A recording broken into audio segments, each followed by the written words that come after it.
So at the Adinam, they talk about how it's a different dimension and all of this stuff that the Kali Yuga has ended in that location, and while you're there, it's like, oh, okay, yeah, whatever. I don't know what this means, but okay, fine. And it's not until you come back out that you realize that, yeah, that there at the Adinam, I feel so much lighter. And here, everything is so like dense and heavy, and it's just so much more tangible. Like it just has so much more of a, you know, weight to it than out here. And time is so different out here. It's just, time is more dense as well. And it's just, I really went deep. I really got into some stuff there at the Adinam, and it really, now that I'm back out here, I'm seeing that the monsters that I had inside were just so much worse than anything out in the world. Like, I can handle anything I want out here in the world, that nothing can touch me, nothing can bother me, and because it's just not nearly as bad as what I had. The world that I created inside of myself was so much worse than the real world. Swamiji in his satsangs talk us about, you cannot be violated. And it's hard to believe that after someone who has been violated so many times for so long. But it's so true. It is so true that now with the third eye awakening, I am in touch with this pure part of my being that cannot be violated, that is not touched by anything of this world.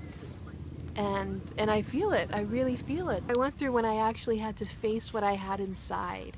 That it's like, living out here is nothing. Having like no transportation, having no food out here is nothing compared to having to face my own issues inside, like I had to do at the Adinam.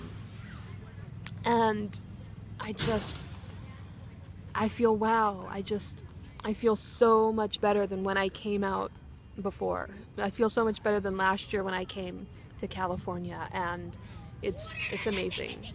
And I realize now that I've healed enough, and it's time for me to really mature. It's time for me to really grow up, because, I'm a 37-year-old woman, and I need to decide who am I going to be for the rest of my life? What am I going to do for the rest of my life? Because so much of my life previously was about just dealing with the trauma and coping with the trauma and managing my problems. And and so now that I don't have these problems, I have capacity to do so much more. And so I'm not going to spend all my time and energy just dealing with my problems, because the problems are dealt with. I don't have to spend all my time and energy just surviving, because survival is easy now. Survival is simple. So what am I going to do with my time and my energy and my life and everything? I need to grow up and mature and be that person I'm going to be and do what I'm going to do. And I need to, start working towards that. And I have an idea. But it's still early. This is only the second day. I arrived Tuesday afternoon, and it's only the second day here. So, yeah, things are good. Things are good. Things are going well. I'm gonna make it. I just need to find a place to live, get some transportation, figure out how I'm gonna pay for school, and all is well. But I got babysitting gigs lined up, so I got that so far, and I'll be doing some dog walking, and I don't know what other kind of gigs I'll hustle up, but all is well in the Maya Matrix with Kodandi. So, Nityanandam.